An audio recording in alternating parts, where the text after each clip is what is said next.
कोई भी प्रश्न चाहे वह कितना भी कठिन हो 10 से 20 सेकंड में बन जाता है। कब? जब उसे सही अप्रोच से सोल्व किया जाए। वहीं एग्जाम में आसान से आसान प्रश्नों पर भी आप 2 मिनट गवा देंगे जब आप वैसे प्रश्नों का अभ्यास बार बार नहीं करेंगे। नमस्कार दोस्तों, अगर एग्जाम में कभी भी आपका सामना ऐसे प्रश्नों से हो जाए तो बिना अधिक समय गवाए ऐसे प्रश्नों को काफी कम समय में कैसे सोल्व किया जाता है आज के इस वीडियो में सीखेंगे। तो चलिए फ्रेंड, वीडियो को स्टार्ट करते हैं। और ये रहा आज का पहला प्रश्न आपके स्क्रीन पे।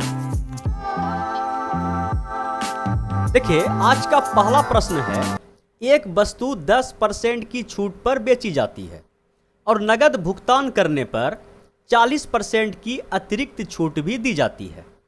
यदि अनीता ने इस वस्तु को 2700 रुपया नगद भुगतान करके खरीदा तो वस्तु का अंकित मूल्य कितना था? देखिए, अनीता जो भुगतान किया है 2700 रुपया भुगतान किया है। और कैसे किया है, उधार या नगद? बोलिए नगद। और सवाल में बताया गया है कि नगद जो सामान खरीदता है उसे 10% तो छूट मिलता ही है। ये 10% नगद उधार सबको मिलता है, लेकिन जो नगद पेड करता है उसे 40% का अतिरिक्त छूट भी दिया जाता है। तो ये तो 2700 रुपया पेड किया, वे कैसे? बोले नगद पेड किया। इसका मतलब अनीता को ये दोनों छूट का लाभ मिलेगा। तो ये 10% और 40% का एकल छूट कितना होता है? बोलिए, यहाँ पे आप सक्सेसिव लगाइएगा। बोलिए एकदम। तो एकल छूट कैसे निकालेंगे? बोलिए कि 10 का छूट मिला, उसके बाद एक छूट इसको 40 का मिला और माइनस क्या करेंगे? 10 गुना 40। सभी को पता है, बच्चे को पता है ये formula, x plus y minus x y बटे 100। पता है कि नहीं? बोलिए एकदम पता है। तो ये जीरो, ये जीरो, ये जीरो, ये जीरो क्या हो गया? कट गया। 40 और 10 कितना होता है? 50। 50 में 4 चला गया तो कितना हुआ? बोलिए कि 46%। मतलब अनीता को ओवरऑल 46% का छूट मिला। तो बोलिए, अगर वह 46% छूट ही प्राप्त कर लिया तो पेड कितना किया? बोलिए पेड कितना परसेंट किया? बोलिए कि 100 माइनस 46, तो बोला जाए कि 50 4 54% पेड किया। ठीक है, 54% पेड किया, या बोला जाए कि 54% वह नगद भुगतान किया। और सवाल में यही 54% का वैल्यू बताया गया है कि 2700 रुपया पेड किया। समझ पाए? 2700 रुपया पेड किया। तो पूछा गया है कि वस्तु का अंकित मूल्य क्या था जिस पे ये डिस्काउंट मिल रहा था। तो अंकित मूल्य कितना होगा? बोलिए 100% होगा। और यही 100% का वैल्यू आपसे पूछा गया है। कितना बार में कटेगा? बोलिए कि अगर 1% का वैल्यू निकाला जाए, समझिएगा यहीं पे सल्टा रहे हैं, तो ये 54 आपका यहाँ पे आ जाएगा। ये 1% का वैल्यू हुआ। अगर 100% का वैल्यू निकालना है तो इसको 100 से आप गुना कर दीजिएगा। बोलिए 27 से ये कट जाएगा 2 बार में, और ये 2 से कट जाएगा आपका 50 बार में। 50 पर 00, ऑप्शन नंबर ए जिंदाबाद। बोलिए, सवाल को समझने में कोई दिक्कत? बोलिए कोई दिक्कत नहीं है। इस सवाल को देखिए, क्वेश्चन नंबर 2 को। क्वेश्चन नंबर 2 में बताया गया है कि 1800 रुपया में एक रेडियो सेट बेचने पर एक व्यक्ति को उसके क्रय मूल्य का 1/8 लाभ के रूप में प्राप्त होता है। उसका लाभ प्रतिशत ज्ञात कीजिए। अच्छा, ये बताइए कि उसे जो लाभ हो रहा है 1/8 किस पे हो रहा है? बोलिए कि क्रय मूल्य पर। अगर क्रय मूल्य पर लाभ हो रहा है तो 1/8, 1/8 का फ्रैक्शन वैल्यू कितना होता है? 12.5%। और यही इस सवाल का सही जवाब है। अगर यहाँ पे विक्रय मूल्य पे होता तो थोड़ा सा हम लोग को यहाँ पे उल्टा पुल्टा करना पड़ता, लेकिन अगर क्रय मूल्य के बराबर लाभ हो रहा है तो हमें आगे सवाल को छेड़ना ही नहीं है। समझ पाए? बोलिए एकदम समझ में आ गया। तो क्वेश्चन नंबर 3 को भी देख लीजिए। और ये रहा क्वेश्चन नंबर 3 आपके स्क्रीन पे। प्रश्न में बताया गया है कि एक आदमी एक वस्तु पर 21% की छूट देता है। वह पहले 100 ग्राहकों के लिए घटी हुई कीमत पर, मतलब क्या घटी हुई कीमत समझ पा रहे हैं कि 21% का छूट देने के बाद जो मूल्य बचा उस घटी हुई कीमत पर 40% की और छूट प्रदान करता है। जियो, यदि वस्तु का विक्रय मूल्य 4740 रुपया है और ग्राहक प्रथम 100 ग्राहकों में से एक है, मतलब दोनों छूट का हुआ हकदार है। तो वस्तु का अंकित मूल्य रुपए में कितना है, इस टाइप का पहला सवाल बताएं। बोलिए हाँ। तो ये सवाल आप बना लीजिएगा, बोलिए बना पाइएगा, ये सोल्व कर दें। तो बोलिए कि सक्सेसिव डिस्काउंट निकाल देते हैं। तो पहला मिला उसे 21% का छूट और दूसरा मिला उसे 40% का छूट। तो सक्सेसिव निकालने के लिए क्या करना पड़ेगा, 21 गुना 40 भी करना पड़ेगा और बट्टे हमें 100 भी करना पड़ेगा। एक जीरो से एक जीरो ये कट जाएगा और ये कितना हो गया आपका, बोलिए कि 40 20 60 और एक 61 61 थोड़ा सा सोल्व करना पड़ेगा, कोई दिक्कत नहीं है, समझिएगा। 61 माइनस 21 चौके 84, तो 84 नीचे में 10 है तो 8.4 भी हो जाएगा, समझ पाएँ। 84 में 10 से भाग देना जितना हो जाएगा। और इसमें अब 61 में हमें मोटा मोटी अगर 9 घटा दें तो कितना हो जाएगा, बोलिए कि 52 हो जाएगा। 9 2 11, ठीक है, 9 2 11 52 और ये पॉइंट का 6 आ जाएगा। बोलिए कोई दिक्कत, बोलिए कोई दिक्कत नहीं। तो ये तो उसे छूट मिला, ये परसेंटेज है, इतना परसेंट तो उसे छूट मिला। वह पेड कितना किया, बोलिए वह पेड कितना परसेंट किया, बोलिए कि 100 माइनस 52। अगर हम 53 घटा के देखें तो ये हो जाएगा मोटा मोटी 53 चला गया तो ये हो जाएगा 47 और इधर 6 घटा है पॉइंट में तो ये पॉइंट का 4 आ जाएगा। इतना परसेंट वह पेड किया। और सवाल में बताया गया है कि जो इतना परसेंट पेड किया और ये पेड वैल्यू जो है इतना रुपया है, मतलब ग्राहक के लिए ये जो वस्तु का विक्रय मूल्य है ये इतना रुपया है। मतलब ग्राहक जो, अगर हम यहाँ पे दुकानदार को इस परसेंटेज पे समझें कि दुकानदार 100 का माल मात्र इतना परसेंट पे बेच रहा है, समझ पाएँ कि 100 में अगर वह खरीदा है, ये 100 उसका MRP है, तो मात्र 47.4% पे वह सामान को बेच रहा है। और सवाल में बताया गया है यदि वस्तु का विक्रय मूल्य किसके लिए, जो खरीद रहा है ग्राहक के लिए विक्रय मूल्य होता है क्या, मतलब दुकानदार के लिए विक्रय मूल्य होता है ना। तो दुकानदार इस वस्तु को मात्र इतना परसेंट पर बेच रहा है और इतना परसेंट यहाँ पे दिया गया है 4740। तो पूछा गया है कि अंकित मूल्य सेम टू सेम पहला नंबर सवाल की तरह है, ये सवाल भी 100% का वैल्यू आप यहाँ से निकाल दीजिएगा। तो बोलिए कि ये 100% का वैल्यू, सबसे पहले 1% का वैल्यू निकालना पड़ेगा, तो इसको उठा के यहाँ भाग में लाना पड़ेगा, समझ पा रहे हैं कि 474। लेकिन ये पॉइंट है तो ये पॉइंट को अगर हम उड़ाएं तो यहाँ पे 1 0 और फिर हमें ये तो 1% का वैल्यू आया, हमें 100% का वैल्यू निकालना है तो 100 से इसको फिर से गुना करना पड़ेगा, समझ पाएँ। बोलिए एकदम समझ में आ गया। तो बोलिए कि ये मैदान और ये मैदान पूरा आपका कट गया कितना बार में, 10 बार में, ठीक है। तो 1 पर कितना जीरो, तीनों गुना कीजिएगा तो 1 2 3 4 जीरो। देखिए पहला ऑप्शन। बोलिए बड़ा आसान प्रश्न है ना, बोलिए बहुत आसान प्रश्न है। अगर आप इसको सोल्व कीजिएगा स्पीड में एग्जाम के दृष्टिकोण से तो बोलिए कितना समय लगेगा, 20 सेकंड लगेगा, बोलिए एकदम 20 सेकंड लगेगा। अगर उससे अधिक समय लग रहा है तो इस सवाल को आप 2-3 बार बनाइए, हर एक सप्ताह में 1 बार बनाइए इस टाइप का प्रश्न।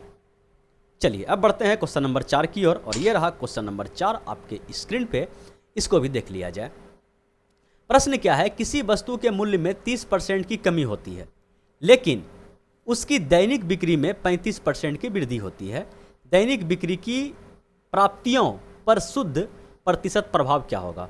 देखिए इस टाइप का सवाल हम कई बार बता चुके हैं। किसी वस्तु के मूल्य में 30% का क्या होता है, कमी होता है। मान लीजिए कि उसका पहले जो मूल्य था 100 था, ठीक है, और कमी के बाद जो मूल्य हो गया 30% कम हो गया, मतलब उस वस्तु का मूल्य जो है अब 70 रुपया रह गया होगा। पहले 100 रुपया था मूल्य में 30% का कमी हो गया तो उस हिसाब से अभी वस्तु का मूल्य कितना है, 70 रुपया। लेकिन फिर बताया गया है कि मूल्य कमी होने पर लेकिन उसकी दैनिक बिक्री में 35% की वृद्धि हो गई। मान के चलिए कि पहले वह 100 पीस बेचता था तो अब जो है उस वस्तु का जो बिक्री है 35% बढ़ गया।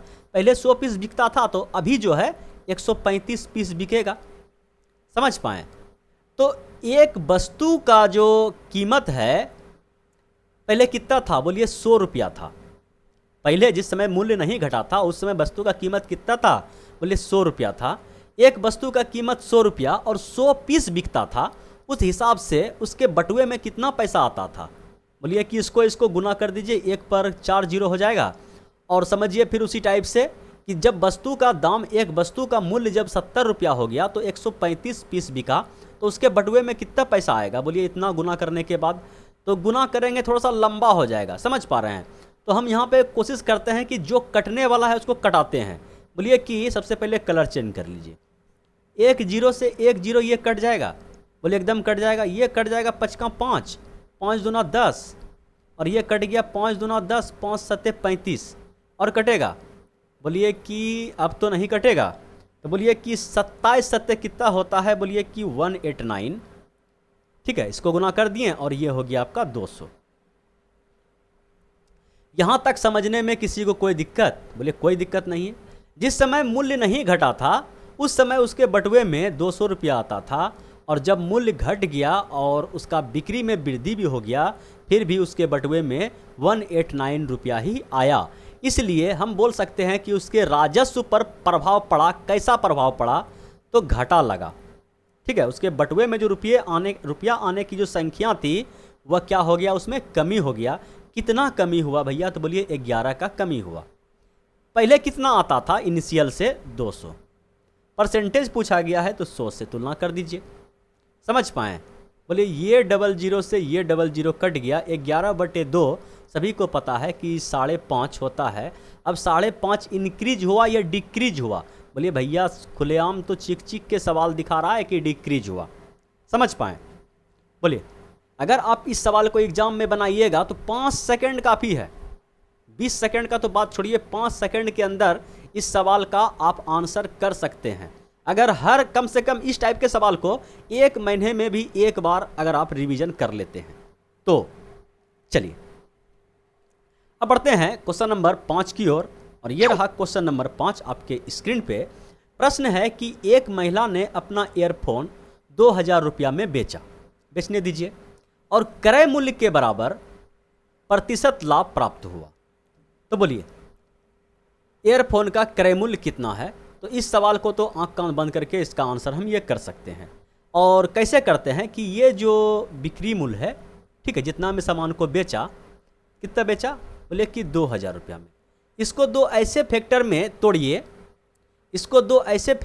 तोड़िए, कि गुना करने के बाद इतना पुर जाए, लेकिन बीच का डिफरेंस हमेशा 10 रहना चाहिए। 50 और 40 का बीच का डिफरेंस कितना है? बोलिए 10 का है, समझ पाएँ? बीच का जो डिफरेंस है, मतलब दोनों का जो अंतर है, 10 का है।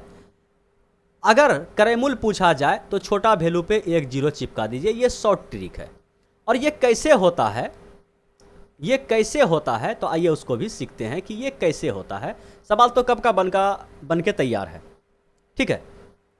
चलिए हम मान लेते हैं कि उस वस्तु का जो क्रय मूल्य है भैया वह X रुपया है, ठीक, और उसे जो प्रॉफिट हुआ, ठीक है, क्रय मूल्य के बराबर, मतलब उसे प्रॉफिट भी X% हुआ है। तो आप बताइए कि उस वस्तु को बेचा कितना में? बोलिए उस वस्तु का विक्रय मूल्य बताइए, ये बताइए कि उस वस्तु को बेचा कितना में। बोलिए कि बिकेगा तो पहले क्रय मूल्य तो लेगा, और प्लस क्रय मूल्य पर जितना परसेंट का प्रॉफिट हो रहा है उतना परसेंट प्रॉफिट लेगा ऐड करके, तो X% प्रॉफिट भी लेगा। तो बोलिए कि ये तो हो गया भैया आपका क्रय मूल्य, और ये X का X%, मतलब ये क्रय मूल्य का X%, दोनों का योग जो हो गया आपका, ये हो गया आपका विक्रय मूल्य। और सवाल में बताया गया है कि विक्रय मूल्य कितना है भैया आपका? 200 सॉरी बोल रहे 2000। समझ पाए? बोले एकदम समझ में आ गया। तो बस इसको क्या कीजिएगा? सोल्व कीजिएगा, द्विघात समीकरण में आएगा, उसके बाद आपका आंसर आ जाएगा। चलिए जल्दीबाजी में हम इसको सोल्व करने का प्रयास करते हैं, ठीक है। तो ये हो गया आपका 100x, एलसीएम ले लिए तो, और ये हो गया आपका x², ठीक है, x², और ये हो जाएगा माइनस आ जाएगा इधर, उसको गुना करके डायरेक्ट एक बार इधर लिख देते हैं। माइनस में 2 पर 3 शून्य तो पहले से है, ये 2 शून्य इधर चिपक जाएगा। बोलिए यहाँ तक कोई दिक्कत तकलीफ परेशानी?